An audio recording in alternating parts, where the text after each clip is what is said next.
Kate, I looking at the topic of your book or the title, the full spirit workout. And then you've got the tagline, a 10-step system to shed your self-doubt, strengthen your spiritual core, and create a fun and fulfilling life. I want to start playing right there because spirit, I think of as one thing in essence. Spiritual, I grew up in the Bible Belt, and spiritual kind of has this religious context. I want to play with that a little bit here to begin with, because when you're talking about spirit, I really, as I look at your book, you're talking about mindset in essence. Is that fair?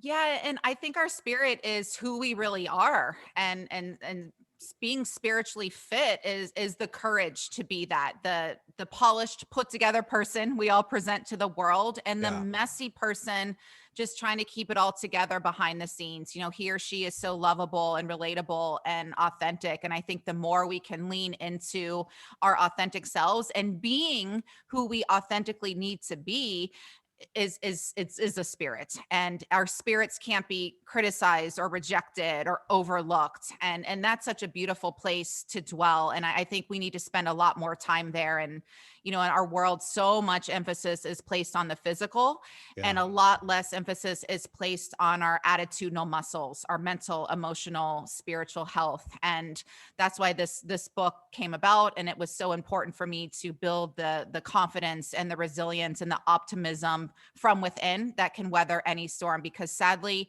the chaos and uncertainty and an absolute insanity of the world isn't going anywhere. And so it really is up to us to get really fit on the inside. Well, we're at a time when, and I didn't pull up the stats, but you know them as well as I do. I think most people do. If you look at the media at all, that from a mental health standpoint, we're not in a great place today, coming out of the pandemic. And I just had a conversation at my home about, for some reason, Colorado, where I live, which I think is like one of the most inspiring places ever. We have one of the highest suicide rates and mental health issues. I honestly was not aware. And so my wife was talking to my kids about it, my older kids especially.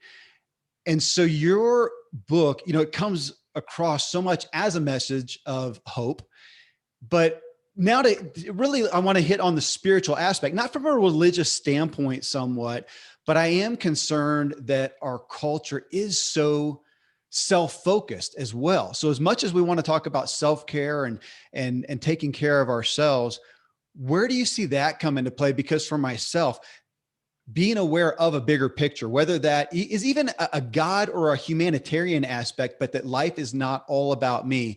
How do you feel that plays in? Yeah, I think so many of us are guilty of falling asleep to the truth of who we really are. And we think that we are our job, our money, what we look like, our clothes, our car, our house.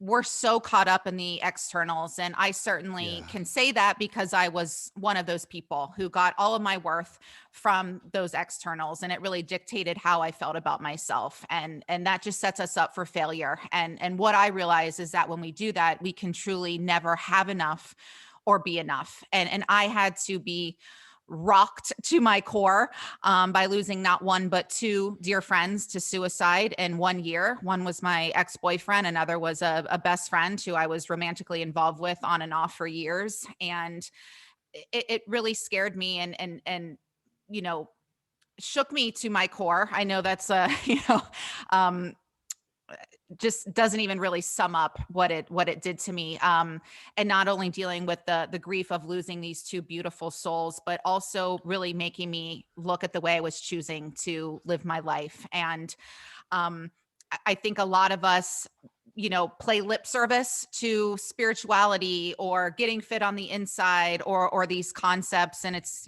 cute to post about it on Instagram or whatever. But we don't spend enough time there. And the reason I know that is because of our culture, and we're, even subconsciously plugged into these societal standards we don't even believe in. We're insatiable. And we don't spend enough time sitting quietly in a room alone, which is one of my favorite Yeah. quotes from Blaise Pascal that says all of humanity's problems stem from man's inability to sit quietly in a room alone. It's Mhm. a practice I've really adopted this past year, especially. It kept me going during the pandemic. I called it my sit and stare time, where I would just sit and stare out the window or straight ahead and just attempt to process all of the things that were going on in the world, and to deeply reflect and really check in with myself like I'm a small child and say, how are you doing? What's working? What isn't? What can I do for you? And then even acknowledging myself and saying, I'm really proud of you. You know, you're writing a book during a global pandemic. You're in isolation on top of isolation. Yeah. You know, good job. But I think the more that we can really make our spiritual fitness and beefing up our mental and emotional muscles, not just for ourselves, but for the betterment of the people around us, our family, our organizations, causes greater than ourselves, the better. Because I don't know if you've experienced, but I have, and certainly in my clients, you can collect all the shiny objects. You can do all the so-called right things. I mean, I work with people, billionaires, and they still don't feel fulfilled. Yeah. And so it really is a testament to working on the inside and not just talking about it, but doing the practices. And then that's why I put this whole program together and made it fun, and not just talk about it, but here's the tools, here's the exercises you can actually do. And like physical exercise, you have to do it, not just once. Can you imagine if we just went to the gym once a year and thought, okay, I'm fit? Yeah. We all know it doesn't work like that. So it's making it a consistent practice. Well, and going through your message, Kate, I thought about myself, as I usually do with these shows are just mainly my personal counseling sessions. And I looked at physical fitness. I've always been a rock star there. I was a pro athlete, and today it's one of my greatest joys. As soon as we finish this, I'm going to go mountain bike. I don't think about it as exercise. It's just me time. This is a gift to me. It's play time and whatnot. Now go over to my spiritual fitness or my emotional fitness or whatnot there. Not so good. Not a big focus for me. And I thought, as I was thinking about it, I was trying to say, okay, so how would I deem myself? Am I sedentary in that area? If I was to put it to a physical fitness standpoint, I thought, no, I tend to go towards inspiration / maybe medication of my emotional feelings, but it's it's pretty narrow in how I address that. And you work with so many high performers. How often do you see that? So they're doing the things that get the accolades, that get the success, but there's not the personal fulfillment because they are not addressing their spiritual self, their emotional self, and it's void, it's broken. What do you find? Yeah, I find that people are achieving, fortunately, a lot of material success or external success. They're highly skilled at their jobs. They're performing well. They're making the money, making that sort of impact, but struggling with confidence, struggling with fulfillment. What does all of this mean? Yeah. And seeing their personal relationships crumble, or I saw a quote recently. It said something about, you think you're so enlightened, go spend a week with your parents, or just and I speak openly in the book about romantic relationships, and our significant others will bring up all of our stuff, and that's a great thing. But oftentimes when our stuff is being brought up, we think, well, this person is clearly not for me, I'm leaving them. And a lot of heartache occurs like this when this happens. But and I work through my own stuff. I think there's another misconception, like, oh, you wrote the book, or, oh, you look this way, or, oh, you have this much money, that you don't struggle. And I think that is so harmful, because it sets us up to compare to unrealistic ideals and standards. And the fact of the matter is, Kevin, everyone is struggling in some way. Yeah. Everyone, the CEOs, the professional athletes, they all struggle with confidence too, because it is an inside job. And like I said, we're spending so much time on the external product, but then we're crumbling on the inside. And we do need more time off to sit and stare and to work on the inner, as much as we're working on grinding and making it happen and forcing and trying to control something. And the good news is, when you do these inner fitness exercises, you become the person who naturally attracts the wealth, the opportunities, the experiences, the relationships. You don't have to try so hard. Does that make sense? It does. And you mentioned the word compared. I know you've got a chapter in the book that talks about that in relation to, you say, get rid of the S's. And you said, no, not sugar necessarily, though that's a good one too, but social media. And I am enamored with that one. So I've got kids who are, I can't remember. I need to find where I got the term digital natives though. And I like that. realizing that I'm not, they are, and they're growing up in this. And I was thinking about, in regards to something you said in the book, comparison. And as a kid, if I go back to my at home years, what did I compare myself to? I thought, gosh, I guess you were kind of aware of, what clothes the kids at school are, and you're wearing the latest polo shirt or something that's in vogue. Other than that, for a boy, at least, it was athletics. That was big. That's about all I remember. And I will admit, I was fairly privileged in a sense, not from a rich or wealthy home necessarily, but I don't remember going to kids' houses and thinking, oh my gosh, they've got this, or they're wealthy. Everybody seemed pretty similar. Or go then towards today, you can't not know about everybody's stuff. I don't know how to get away from comparison. I mean, I know you say shut it down, but for the kids and stuff, they're primarily, you can't be in a bubble enough to get away from it. So it's going to be there. How do you advise people to combat it without being able to avoid it completely? Yeah, this is such an important question. And I think first you have to acknowledge it. And we're all, guilty of this. We all are at the effect of this. You can be having a perfectly normal, great day even, and get on social media for a minute and think, oh my gosh, this person is, prettier, smarter, has the cuter outfit, the cuter dog, the cuter spouse, the cuter vacation, whatever it is. And that's when you have to say, okay, wow, I'm really comparing, I'm in this space, and shut it down. Or, it's fine to acknowledge it. And then if you want to keep scrolling, but I tend to log off. And for me, when I'm caught up in that space of, I call it the never enoughness, I sit down and spend some time cultivating the inner characteristics that make me uniquely me. And so for me, that is, I have a value of love of learning. I took the strength assessment. One of my greatest strengths is love of learning. So for me, that means going back and taking another course or getting a certification, doing some research, bettering myself. Humor is another strength of mine. So using humor, say, oh girl, you're really like, you had a moment comparing yourself to so-and-so on Instagram. And Yeah. also the thing about Instagram, I know for myself, the last picture I posted, I'm on my friend's 170-acre horse farm in Kentucky. It's the most magnificent place. I'm with this like thoroughbred racehorse and my cute outfit with a picture. And I was genuinely happy in that moment. And it was beautiful.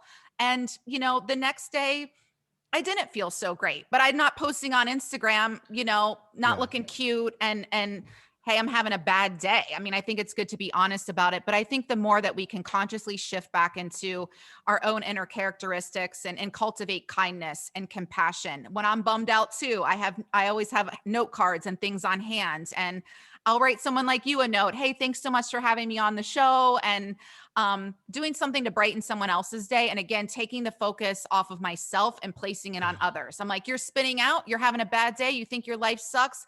Go volunteer at a homeless shelter. Go read to the blind.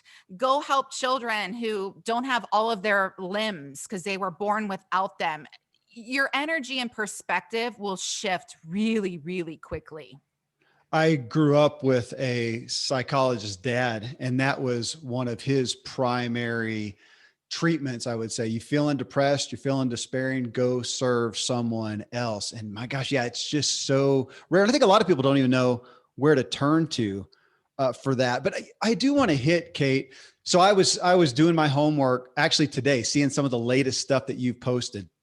I want to pull out a couple and just kind of dig in where I know it's difficult for us. So Facebook, you had a quote from you, said, base your self-worth on who you are and your inherent value as a human being rather than what others think of how much you achieve. So man, I look at that and it's one of those I want to cheer for, and yet realize how just dramatically difficult it is. It actually made me think of, so a guy like Rabbi Daniel Lapin, he has a book, he has a bunch of books, but one is Thou Shall Prosper. And he's very outspoken about money and the value of money. He says, money's great. It's a certificate of appreciation. If you provide value, you should do that. But that's also dangerous, I think, because if we are not getting the money that we think we should, if we're not getting the success, the acclaim, the affirmation, the opportunity, all these things, we tend to think, well, I must not equate to that much value. to people. And so as much as I want to separate from that somewhat and say, gosh, I am enough, like your quote talks about, it almost feels impossible to totally do it from the world. And I think to some degree we can't, but there's a tension there to hold in balance. And I think the reality of doing so is so intangibly hard for folks. Yeah.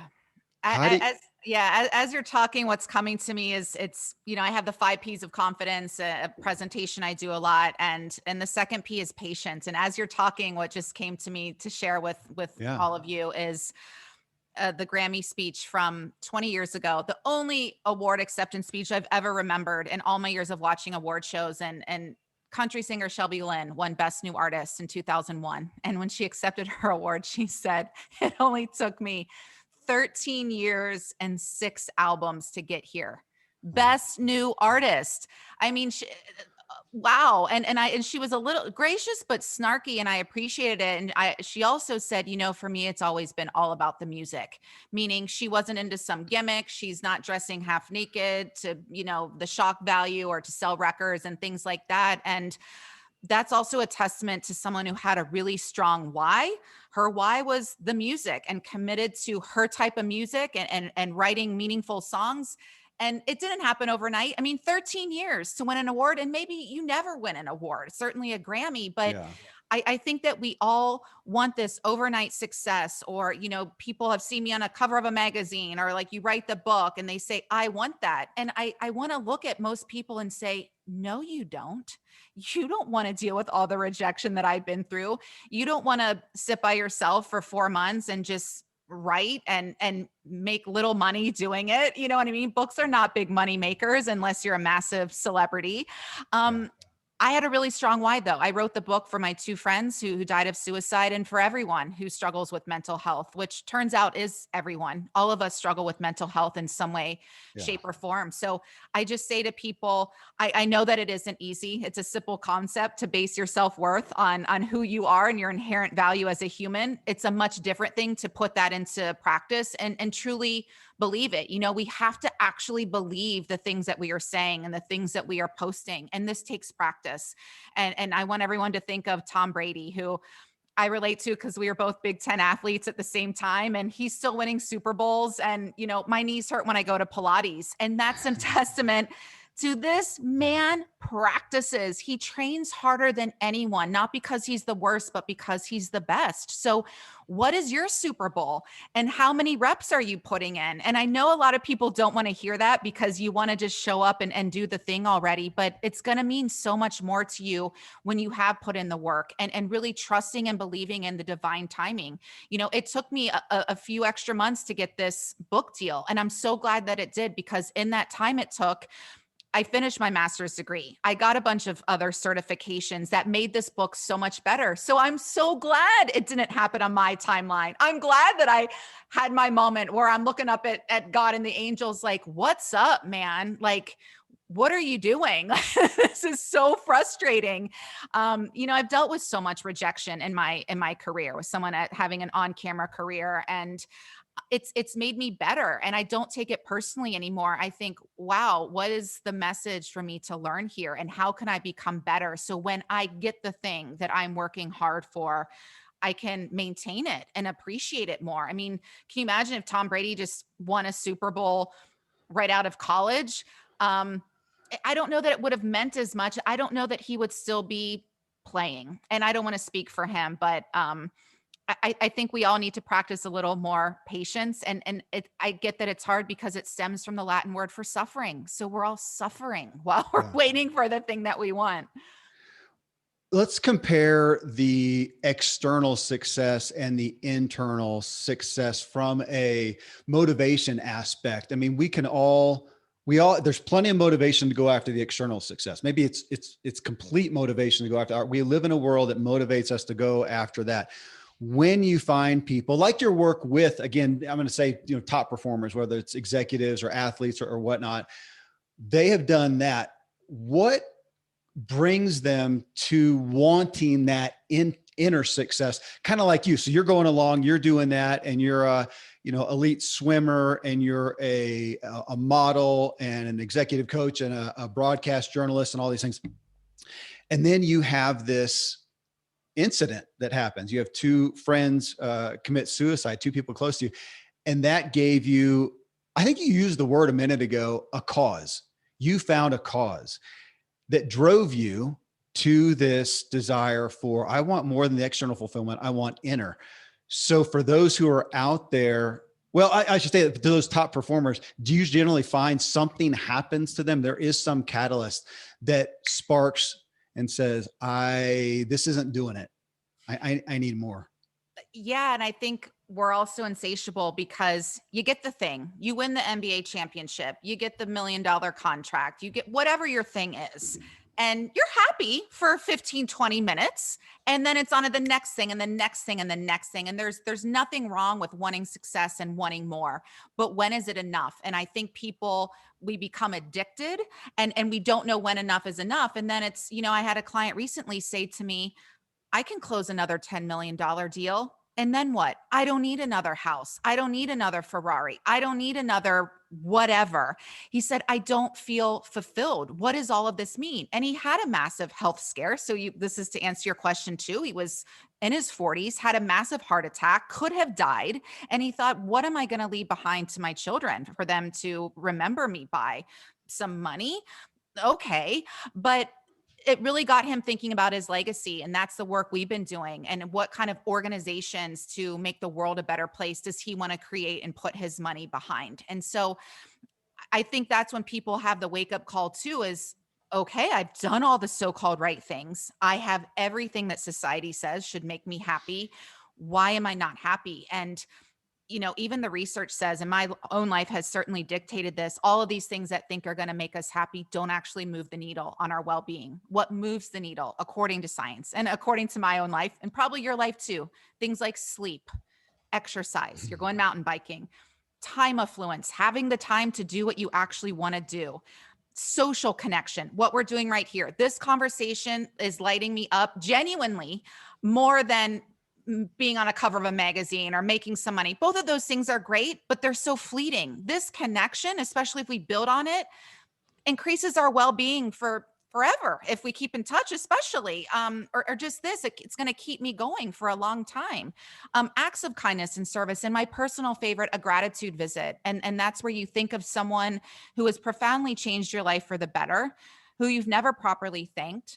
And think of someone right now, whoever came to mind was perfect, and write them a 300-word letter of gratitude and appreciation. Call them up, say you want to come over, don't tell them why, and read them this letter. And what happens is your well-being boosts, their well-being boosts. You have this bond for life. You cry, the other person cries, and it boosts your happiness levels off the charts, not just in that moment, but for days and weeks and months and years to come. And I know this because I've done this assignment and I wrote about it in the book. And so when I'm feeling down, like I said earlier, I write someone a gratitude visit. I send someone an email. I call them up and say, hey, thanks for being there for me when I was going through a really hard time. Or thanks for celebrating and supporting me when I launched my book. Not everyone did. I think the more that we can do these things, the better that we feel. And so have your money, win your Super Bowl, be the CEO, but it needs to be in conjunction with causes and purposes greater than us. Well, that it finds me thinking, of praying. We never want to pray for hardship or hope for hardship. And yet we find often that it is a catalyst. A crisis is often a catalyst for that bigger picture, for that cause, if it doesn't overwhelm and, kill us on the other side. But to what you said, I read a book, or not read a book, I read an article about, and I can't remember the author's name. I think she's Australian, and she wrote this book on deathbed regrets. And it stuck out to me because you saying, okay, these things, we know that they don't automatically fulfill the money, the cars, the wealth, the whatever. We know they don't automatically fulfill. And yet we can say that till we're blue in the face. And I think for the most part, the culture and even ourselves to some degree, we still want that stuff. And yet deathbed regrets, none of that stuff falls on it. Nobody says, I wish I'd made more money. I wish I had the Ferrari. I want to implant that in myself, but it just feels impossible again to separate ourselves but to elevate that is, it seems like maybe one of the most worthy causes there is, which is, well, I guess that's why you're doing what you're doing, huh? Yeah, and I'm getting emotional as you're talking because I had a talk with my parents yesterday and just I had a moment and I'm getting sad right now because I see this all around me and I'm certainly guilty of it, but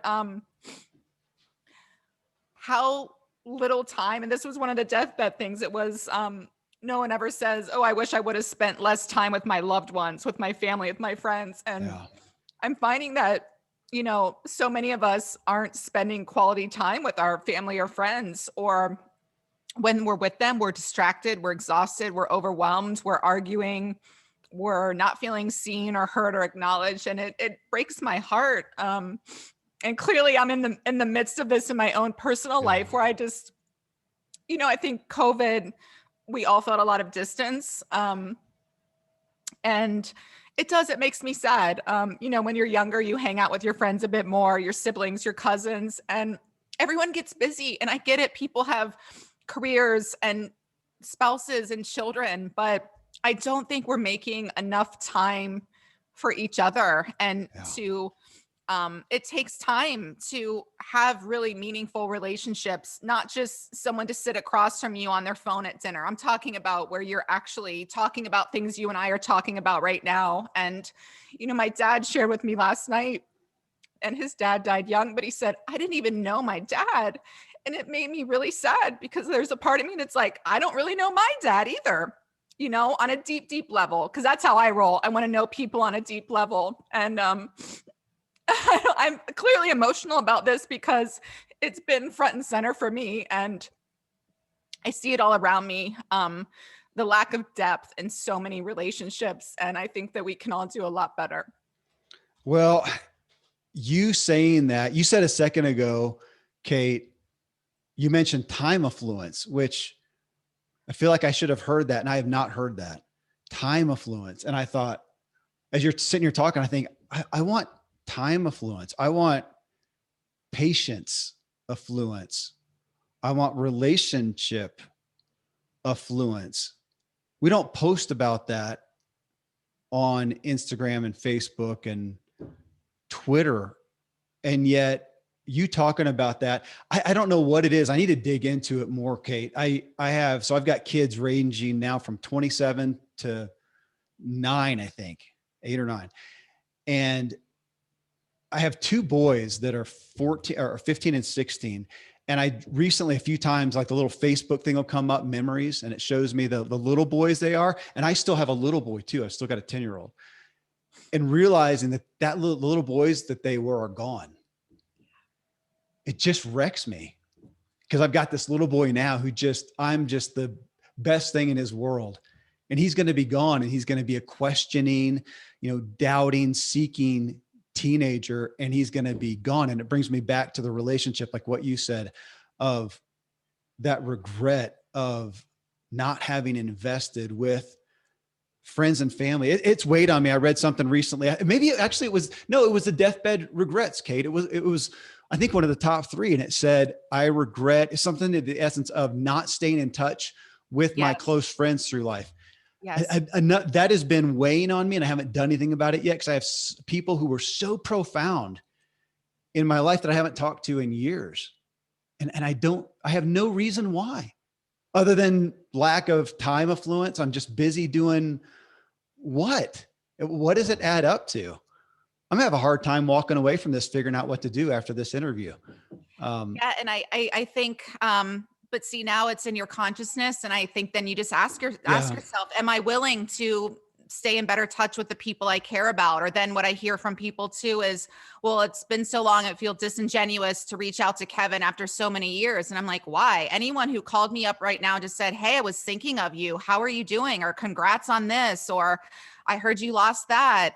I'm sure you too, I'm never gonna say like, why are you reaching out to me? It's gonna be like, thank you so much for reaching out. I had someone recently do that and say, hey, you don't even need to get back to me. Just like, much love and respect to you for your book. And I see how hard you're working, and congratulations. And just those little acknowledgments, how I love the little voice text that you can send. It's a little more personable, or even just Yeah. sending a text. But people say they don't have time, but then you just were on Instagram for 2 hours mindlessly, or I don't have time for exercise. And I say, well, I don't have time to be angry. I don't have time to, raise my voice with my loved ones because I'm, That's right. overstressed, or I don't have time to, not do the work that I'm here to do on the planet. So I think this is a moment of clarity, and asking ourselves, who do I want to be? What kind of life and impact do I want to have?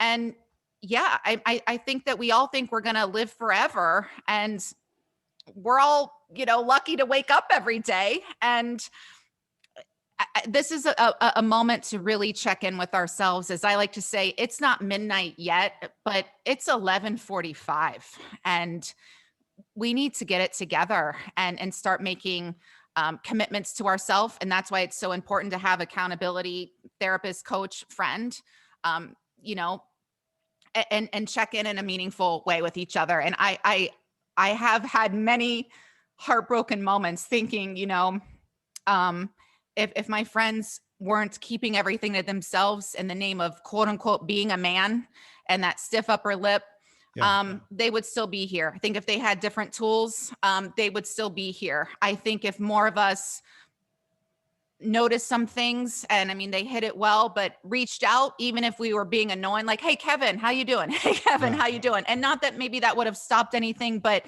I think I think everyone feels alone in some way, even if they're surrounded by a household of people. And I think we can check on each other a bit more. Well, what you just said there was your latest Twitter post, or one of the recent ones that I saw. You said the world's most common question, are you okay? Most common response, I'm fine. Uh, and I thought about that. I really strive in the passing to not do the, hey, how you doing? Because I realize I'm not asking. I don't really want to hear. And so if that's the case, don't say that. So I'll try to say, hey, good morning, good afternoon, whatever, to not ask that, because I'm not really asking. And it frustrates me that we do that. Because you said how we often really feel is sad, depressed, anxious, angry, uncertain, fearful, and alone. And yet, who do we have to share that with? I mean, what do you say to that, to people who hear that and hear the message and go, I don't have anyone to share it with? Is it simple as, we'll go find somebody or pay for it? There's counseling. Yeah, there's counseling, and there's plenty of organizations and hotlines, and there's a Yeah. suicide prevention hotline, and maybe you're not at that level, but there's plenty of organizations to reach out to if you feel that you don't have a friend or family member. I Yeah. think sometimes we feel like a burden, or we don't want to seem quote unquote negative. Um, but it is so important to just keep it real. I mean, even to me, I'm like crying in this interview because I'm exhausted. I'm dealing with some personal stuff. I'm in the middle, of a press tour. There's so much going on. And then, Yeah. jobs, I'm moving, all the things. But I think for me, I focus on showing up. I'm here, I'm showing up. I focus Yeah. on connecting with you, the host, being genuine and vulnerable. And for me, it's not about saying some perfect thing or inspirational, motivational. I think it's for all of us about being real, and people resonate with you being real because so few people are being real, because we got to like, oh, you got to present a certain way or pretend this. And as I tell my coaching clients, this is a no pretend zone. You need to just really be who you are, and be free, and then you're able to show up Yeah. more fully for the people around you.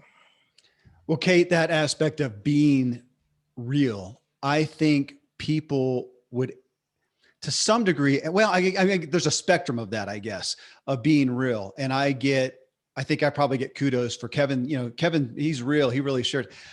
I do to some degree, and then I don't at all. I don't share emotionally. I'm never, this is an honest statement. I am not ever real emotionally. And I'm dealing with that today at 50 years old, that I have never been aware of myself emotionally, much less to anyone else. I can't even, conceive of my own emotions that well, and therefore don't share them otherwise, which really hurts intimacy. Instagram, your post there hits right on this. It says, when we are in that place of loneliness, fear, sadness, and discomfort, it's important not to try to jump right to gratitude or positivity.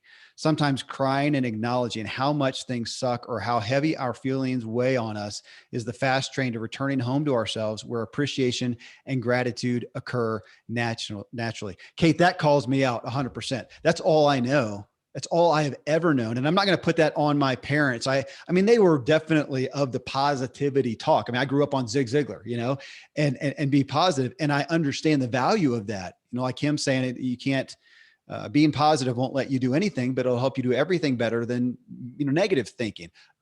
True statement. It doesn't by proxy say, don't consider your negative feelings and feel them. I have not done that. I have not done that. I go right to gratitude or positivity. And for accountability, last week, a counselor told me that.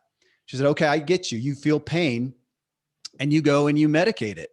Go on a mountain bike ride, go, think something positive, whatever. Again, not that that's not bad, but maybe I'm just missing. Well, would you say I'm just missing the in-between step, which is to actually feel it?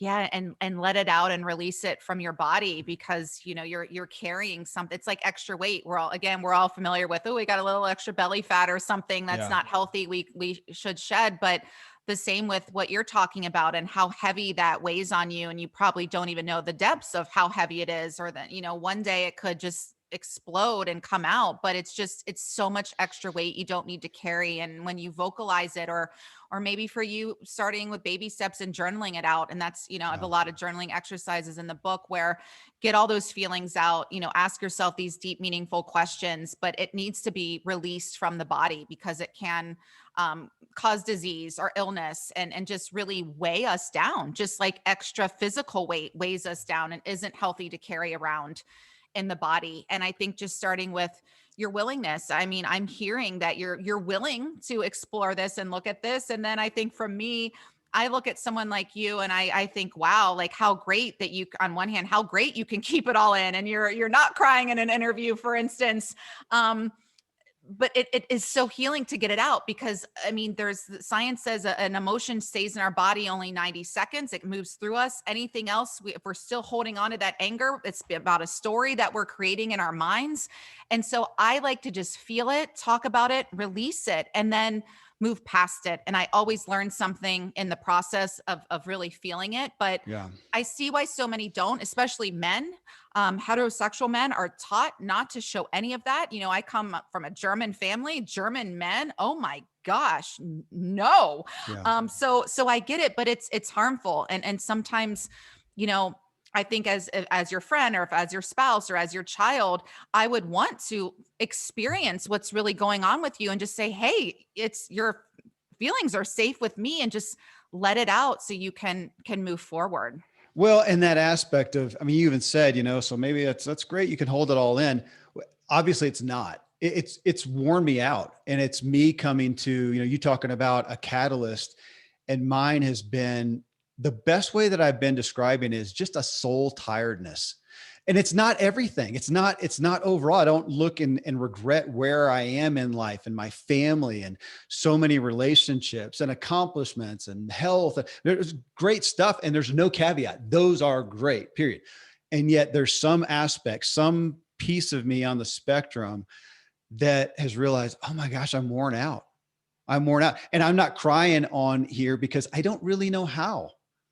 It's just not an opening. I mean, I can do push-ups and pull-ups and mountain biking and do well at last week's duathlon and lots of things that I have done my workouts in and I can do. That's not one I know how to do. And I've had to explain that to my kids when they say, gosh, yeah, daddy, you don't cry. See, guys, that's not a good thing. That's not from a healthy standpoint. And, you're right, though. It's not I think we still have this. I love guys that can cry. I revere it. And maybe that's the grass is greener on the other side aspect too, but I see the health. I see the health in it. I see the health in you, which is why you're the author of this book and leading this charge. Let me ask you a question, Kate. Because you mentioned when we are well spiritually, when we are well in the inner self, we tend to find those things that we want externally. I think you said those things are attracted to us, right? You're obviously working a lot of times with people like me who have focused on the external and have those and now want to come back. Is it the cart before the horse primarily? Is that what we're living? I love that you can start at any moment and there's no right or wrong way to do it. It really is, there's a spiritual principle that says our good intentions are not enough. Our willingness is everything. And as I like Yeah. to say to myself or to, anyone, people like you, are you willing? Are you willing to sit down starting 5 minutes a day and really connect in with your spirit and listen to the divine truth? I'm not talking about the ego mind that tells us where we got it wrong, where we suck, how we're not good enough. I'm talking about that divine wisdom. Some people call it God, spirit, universe, nature. If you don't believe in God or a higher power, I'm sure everyone believes in nature. The intelligence, or actually it's the wisdom that can turn an acorn into an embryo, or an acorn into an oak tree, an embryo into a baby. The flowers just know how to bloom and grow. The sun is not in competition with the stars or the rainbows. Everyone's just existing in all of their magic glory. That is some divine intelligence that we can all tap into. It's available to us at any time. We can co-create with it, whether we believe in it or not. I choose to believe in it. And I know that there's a force greater than myself always at work behind the scenes that I can tap into, but you have to get more practiced at listening. And that requires sitting distraction free, turning all the devices off, not needing to be talking to someone at all times, and really start listening. And that some people call it intuition, that intuition that says, hey, why don't you call Kevin and talk to him about collaborating on a project? I don't even know the answers. I don't know if you're even interested, but I'm like, all right, I'm going to reach out to Kevin. And just, you never know what's going to happen, but it has been my experience. And it, like physical exercise, it only works if you do. You got to put in the reps, but opportunities that I would have killed 4 years ago and strived so hard that it wasn't working out. But as I've done this work and have made it a daily practice, I get the phone calls, I get the emails, people come to me. It feels a lot more effortless and in the flow. I'm still working hard, but I'm just attracting the big contracts and the opportunities and the book deals and things like that. And I offer that to everyone. You don't have to try so hard. Sometimes the effort is taking your hands off the wheel and leaning into your trust muscle and surrendering and just allowing things to unfold instead of controlling everything. So you mentioned a little bit ago, and you just said again, just, sitting alone in a sense, the quote by Blaise Pascal. For Ziglar listeners, they should know that by now because I reference it so often. Of course you do. I do. But it's preaching to myself. I am addicted to doing by nature or by programming, either way, but I'm addicted to doing and not being. And it's always been interesting to me that one of the movies that we own and that I could almost watch over and over and over daily is Forrest Gump.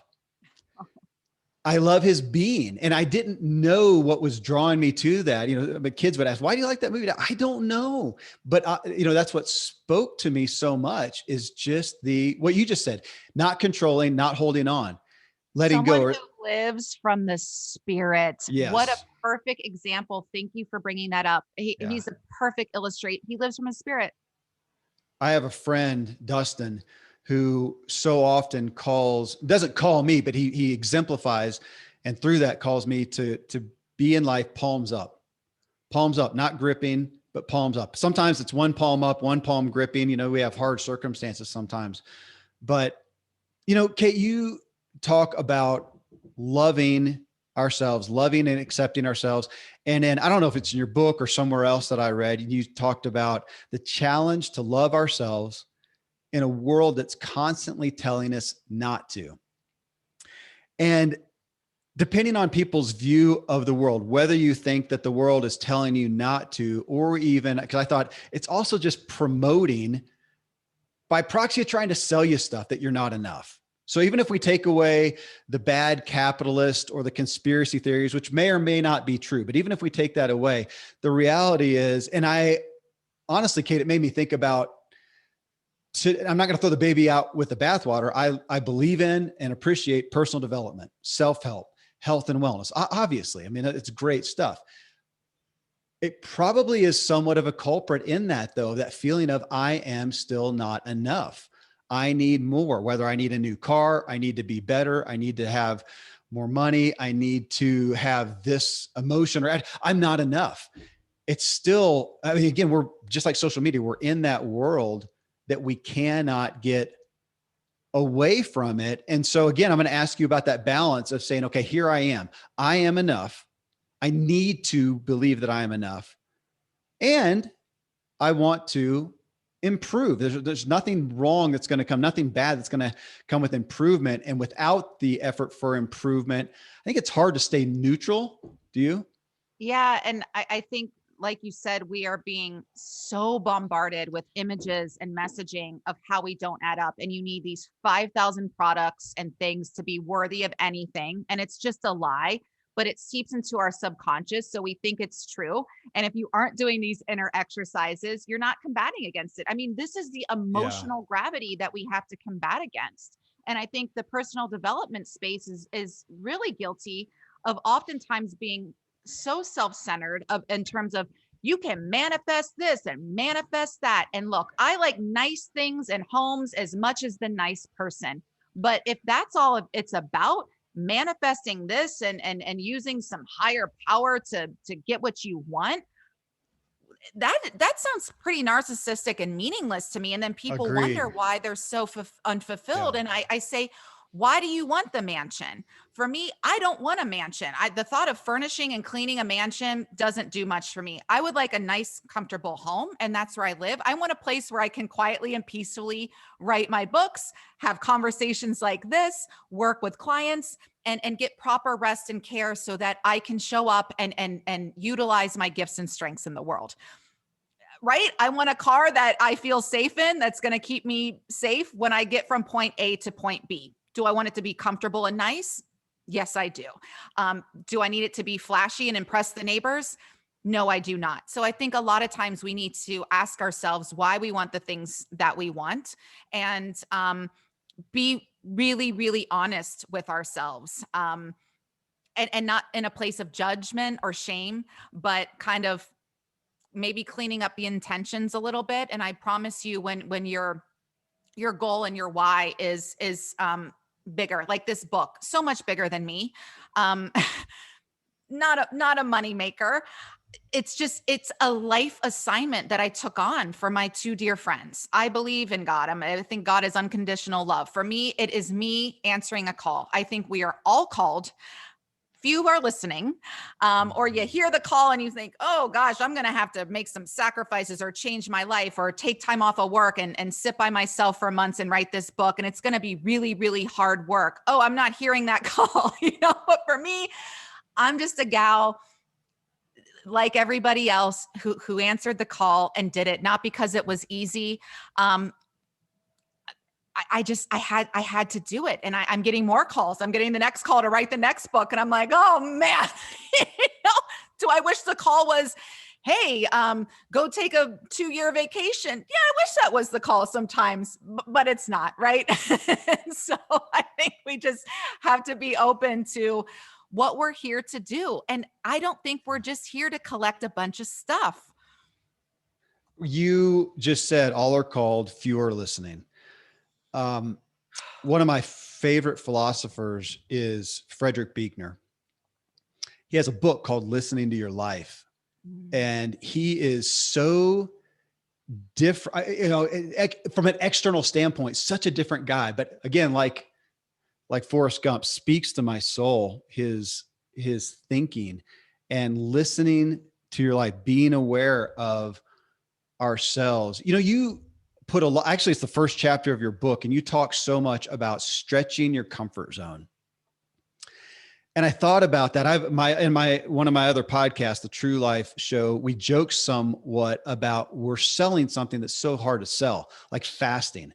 Nobody wants to fast. I don't think. I'm sure there's some shaman somewhere who literally likes it.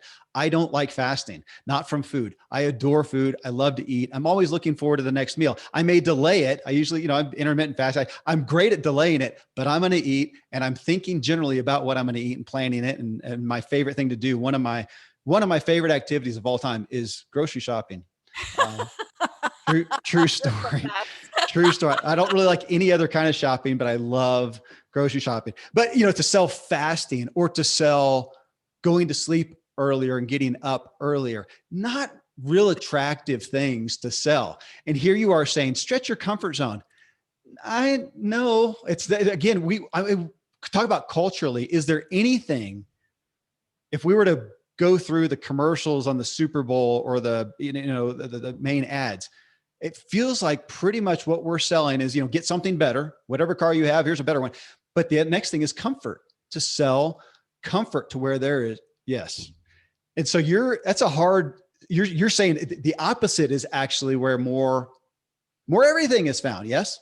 Yeah, and then in that case, yeah, I'm like, you're selling the results of your life. Is just, this is where life gets really juicy, and you stretch and expand and grow into the person who can actually achieve your goals, and you get to really discover what you're made of, and have adventures and have fun, and meet incredible people. I mean, this book is a massive stretching of the comfort zone. My friend told me a few months ago, she said, you're going to meet the most incredible people through your book. Case in point, right here. I have met so many worth its weight in gold, worth all of the work and the sweat and all of it, to meet incredible people. And it's my favorite thing to talk about, not because this stuff is easy. I have emotional hangovers all the time, but again, it's what kind of life do you want to have? And I think the people who haven't dared to stretch their comfort zone and argue that they're quite happy, okay, maybe. But then I say, do you even know what true happiness even is? I mean, you really have to put yourself out there, and it's those quotes, that's where all the fruit is on the limb and all the things. But start with baby steps, and again, just be willing, and be willing to see how incredible life can really be, and the people that you'll meet. I love the Martin Luther King Jr. quote that says, on your journey, mighty companions will join you. Hmm. The mighty companions come and you make space for them. Maybe stretching your comfort zone is letting some people fall away who don't really see you or support you or love you properly, and making room for the people who are thrilled to be on this journey with you and will help you become a more enlightened, more self-actualized version of yourself.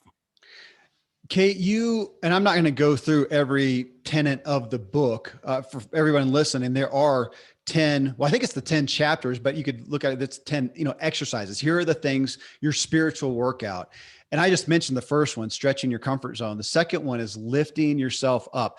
I talked about this to a degree in a recent show, and we have so many examples in life, people probably, on the bookshelf behind me, people who somebody came, actually, it's one of Zig Ziglar's primary stories where he had a manager in this sales program who spoke something to him and he actually said, I see such a waste because you have so much potential. And that changed his life. How much would we all love to have that? I'm going to say an external source come in, a person, and testify to some greatness in us that we don't see. We all want to do that. And yet you're saying, lift yourself up. And that one is the one that hits me. If most of us are not going to have that person who comes along and encourages us or testifies to some greatness. We're not going to take some test that's going to say, oh my gosh, you're one of the most brilliant people on the planet, that changes our outlook on ourselves. It is up to us. And that feels untenable. I think we have, again, we're back to that self-confidence, that self-encouragement that feels, I mean, how do you direct somebody to do that? Because we have no tangible vehicle for that. We're waiting for someone or something to come along and tell us something good about ourselves so that we can believe it. Yeah, and this is the work of becoming more self-sufficient and Yeah. letting people off the hook. In terms of, if I need you, Kevin, to be a certain way for me to be okay, I am setting myself up for failure, for heartbreak. I'm setting you up for some failure and Yeah. heartbreak. And we do that, especially to our significant others all the time. We look to someone else to do for us what we're unable or unwilling to do for ourselves. And then we wonder why there's so much resentment and so many unhealthy dynamics set up and codependency. And the good news is when you become self-sufficient and are able to lift yourself up, um, you're just going to attract better results, and you're going to also let other people be who they need to be and not put so much pressure and stress, whether it's coworkers or family members or significant others. And I think this is about really creating a new story or mantra for ourselves. Instead of, I need this person to behave this certain way, so I'm okay. It's, who do I need to be to attract the results I want? Or who do Yeah. I want and need to be in this relationship? Am I really showing up as a vehicle for this person's transformation or enlightenment? And again, it's work. Nobody, people just want like the easy thing. Like, well, why can't I just date Kevin and he fulfills all my needs? Why can't I just be Kevin's sister, mother, daughter, whomever, and have Kevin fulfill all my needs? And you don't want that, because what happens if something happens to Kevin? I mean, and I'm sorry I'm using you and your No, name as no, an no. example, but this is just really about, again, cultivating the inner characteristics that we can bring out, because we all have felt this when we look to someone else for validation. Again, we're insatiable. It's never going to be enough. And so this is really getting comfortable with what is enough. Is 200 pairs of shoes enough? Is $2 million a year enough? Is 3 compliments every hour enough? I mean, Wow. we all need to get a little bit of a grip here, right? Well, and you hit on something, and I had actually pulled it out of the book where you talked about romantic relationships, but we could say, I'm going to extrapolate it to any deep relationship, intimate relationship, close relationship, whatnot, that we look to that other person. And I think you actually pulled the quote out, the Jerry Maguire quote of "You complete me," which I really appreciate the book or the movie. I saw that you had David Meltzer on your show, as I did as well. And some things that he said, I'll never forget. I own that movie, really appreciate that movie, hate that part. Or I regret that part, I would say, because that is the mentality that I took into my marriage, candidly. And it was that "you complete me." It was this, to become one, and all this good stuff that I personally misinterpreted and translated wrong. And it wasn't until so much later I thought, oh, wait, so my single friends are less than. They're incomplete, not complete as they are, because they haven't met that person to complete them. That makes no sense to me, just tangibly, that I need someone else. Like some of my dearest friends who have no kids. So I have kids. To me, that was by proxy. That's family and fullness. So they're not complete by not having kids. Well, that doesn't make any sense. And it just violated, so many of these, I'm going to say, these ways that I translated my life based on my upbringing, the church, so many different things that I was exposed to. But if we take that and go, gosh, that makes no sense. I am to be whole and complete. Now, is it fair to say, because I was playing with this morning, Kate, is it fair to say, okay, they don't complete me, they may enhance me? Yeah. Okay. I think yeah, Very that's different. well, considering that you're with an equal partner, or someone that Yeah. you're with someone who is compatible, you're with someone who sees you and respects you, and all of Yeah. those things, and vice versa, and that you actually wanted the children that you have. I think sometimes, sadly, even children are status symbols and aren't properly cared for. That's a whole other topic and conversation. But, in terms of the completeness, as I like to say, I am a complete person, and I would like to share my completeness with another complete person.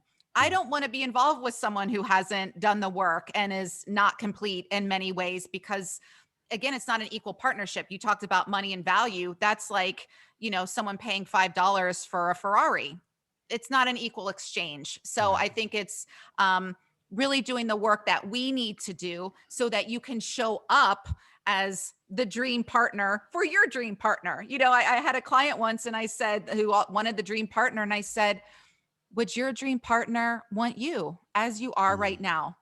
And that was not for me to answer. And the person said no. And so then it's going back to the drawing board a bit and working on ourselves. I think the best work we do for relationships is often when we're not in one, when we're really spending the time working on ourselves, so that when you meet that right person, you don't sabotage it, and you are able to maintain it in a loving, healthy way. We could probably do a whole show just on that. Yeah, we could. I'm not going to continue down it, but Yeah. I'm actually from my office. I can see it's a crisis pregnancy center that my dear friend's wife works at. And the stories that come from that are so often strike me as, kids. Well, in this case, it's teen girls trying to fill these voids with somebody else, and how tragic it is for all of us. But again, I go back and I think that's how I I literally viewed marriage that way, that we come together to complete each other, not as whole people. I hope people hear that. Maybe we should do another show just on that. I got a question for you though, Kate, and this is actually out of chapter 9, exercise 9 in your book, which you have titled Rock the Freedom Lifestyle. But a piece in there that I want to pull out that I want you to explain. You say letting go of resistance to what is good for you. I don't think anybody would look at that at face value. I don't do that. I'm trying to get and take and attract what is good for me. What do you mean letting go? What am I resisting that's good for me? Wow. Right. I think sometimes we resist, in my case, I'll speak personally, we resist support or people doing things for us in the name of, no, I'm independent and I've got this. And I think for a lot of us, it feels uncomfortable to receive. So that's an instance there. Yeah, I'll claim that one. Right. And that's good for us. But I think speaking to the less than, we think that we're less than or lacking in some way, that we need help or that we need support, which we all do, by the way. And we resist. Maybe a good cry is what is great for you. You resist it because of some belief you have about what it means for you to cry. And then that ties into stretching your comfort zone for you. Having a good cry, letting it all hang out. Maybe you start on the bike ride. I don't know about you, but sometimes, especially where you live in your part of the country, I sit in nature sometimes. I look at the mountains and I am just in complete awe. I mean, I've had a moment, I wrote a poem, sitting in, it's in the book too, in Mount Rainier outside of Seattle in the snow. And I just thought, this is so magnificent. It like touched my soul. Sacred and holy. And yeah. And so maybe even for you, doing your exercise, being on the bike ride, but maybe it's pausing for a moment and not resisting what's good for you to pause and take a break and get off your bike and check in and say, hey, how you feeling right now? Or what's coming up for you? And instead of like, I'm fine, or I'm good. You got to keep going. You got 6 miles to go, bud. Let's go. Maybe taking that moment and it's like, wow, this is sad, or I'm feeling this, and allowing yourself to feel it rather than resisting what's good for you. And it's always good for us to feel our feelings, even if it's scary, uncomfortable, unfamiliar, whatever. I think we resist what's good for us when we try to force and control and think that our way is the highway and our way is the best way. And that was me with telling the story about even getting this book deal. And now I'm like, well, thank God it was delayed in this way. And it was on divine timing rather than on my timing. But sometimes we force and control, and we, we're going back to relationships. Maybe it is a really, really great match, but you're insecure, you haven't done the work. And so you're pushing and pushing, and you actually end up repelling the person from you. Yeah. That's resisting what's good for you by just letting things be. It's great. That speaks to me. You talking about, even my bike rides, it's difficult. I enjoy the speed. The speed's not bad, but I really enjoy it. I enjoy the endorphins and that it kind of shuts everything out and whatever. Yet I can get so caught up. And I think it was the recent animated movie, probably Disney or something, called Soul. Yeah. Have you seen it? Is that the one where at the beginning, especially the one of the characters consistently says, look up. Yeah. Is it that one? I think That it's one hit me because I'm aware of that. Even trail running, I'm going, and if you're running fast and it's technical, I mean, you've just got to pay attention. And I realized I never looked up. There's Pikes Peak in all its magnificence. I can see it every day. I never looked at it. And if I stop, it's a postcard. it's a postcard. Oh, I've been. I can't believe that's where you live. Oh my It's God. well, I actually changed offices. This was a quieter one, but my old one on the other side of the our office building here looks out on Pikes Peak. So I'll see it in all its glory today. We see it coming right out of the house, and yet I'll realize that I didn't look. I was thinking about whatever, I was focused on whatever, and I didn't look up. I was resisting what is good for me. I got another question for you here. And maybe this is a good anchor for the show. And it is out of your last chapter / exercise that says cool down with inner calm. And you coined a little term there, or word, confidence, which I like. But you said radical self-acceptance. Okay. It stuck out to me again with candor. Last week, counselor said that as I was talking about my propensity towards, I mean, call it whatever you want, high performance, perfectionism, whatnot. And I said, I'm trying to learn to have grace with myself. And he stopped there. He says, wait. But he says, grace, though, is still based upon the expectation of that high performance, of that perfection, as opposed to maybe a third option is just accept yourself. And honestly, Kate, that one I am not comfortable with yet. Or maybe I can't conceive of that because it feels like in all honesty, just at face value, it feels kind of like a cop out. Just accept myself like I am what I am, or this is just as good as it gets. It's really hard to grasp again with the okayness of the personal development. I don't know. You can say I'm grappling with it, but there you are. So you're saying radical self-acceptance. And I'm looking at it and going, I don't really have a file for that. How's that? Help me with a file for self-acceptance without it being just I am what I am. How's that?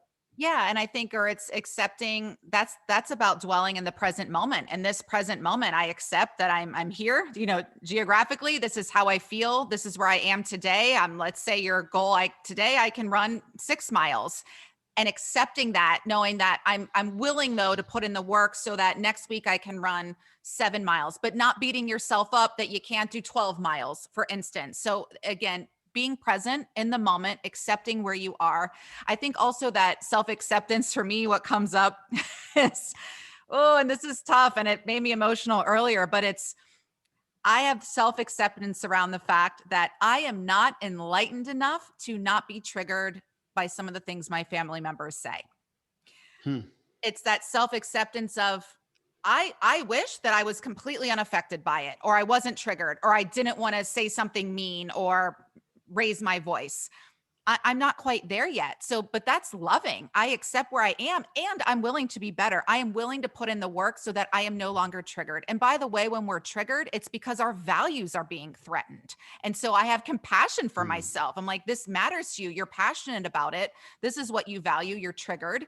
But you also love these people and you don't want to hurt their feelings or say unkind words. I value also kindness. And I'm like, I'm not always there. I'm human. I think self-acceptance is accepting I am human. And some days that means I can run 10 miles and other days I'm sleeping in until 10 a.m. because I'm exhausted and I'm accept that this is where my body is today and not always feeling the need to push ourselves to exhaustion. And it reminds me of the late, great Kobe Bryant. His book, Mamba Mentality is behind me. I feel his presence and I look up to him and his ability to block out all of the noise. And he has said something, I'm paraphrasing, but some days I show up at the arena and I don't have it. I think my knees hurt, my back hurts. I don't have it, but I don't succumb to that. I rise above it and I show up and give it my all. And so sometimes that is a self-acceptance of, you know what, I'm going to show up.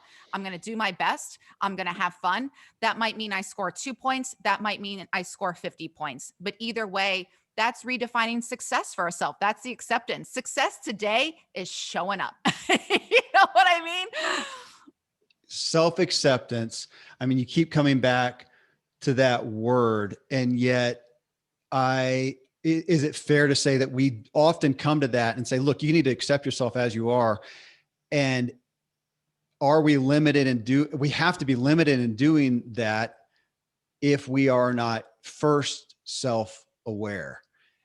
Do we miss that so Yes, often? yes. Okay. Self-awareness is number one, and willingness. I've said willingness a lot, but Yeah. it's like today I accept this is where I am, and I am willing to do better tomorrow. Or I am willing, sometimes it's I am willing to rest tomorrow. I'm willing to take the day off tomorrow because I am exhausted, and accepting where I am physically. And you see that result with athletes and so many injuries because there is not this self-acceptance of I am 40 years old and my body does not work like a 20-year-old anymore. And you push yourself or you break your leg or whatever happens. And again, that's the whole resisting what's best for us. Yeah. Sometimes what's best for us is to rest. You are the testimonies that I read about you, Kate, before having you here on the show were so true. Thank you for being so open, for being so honest, and thank you for your humility. I think that may be the number one thing that I appreciate in a conversation with somebody and having them on the show. It helps the acceptance of the message so much, and your message is profound. I will be continuing to dig in. I hope we continue to have some discussions and some conversations. Thank you for what you're doing, and thank you for being here today. Thank you so much for having me. You are a true gem. I could talk to you all day. Thank you. Thanks, Kate.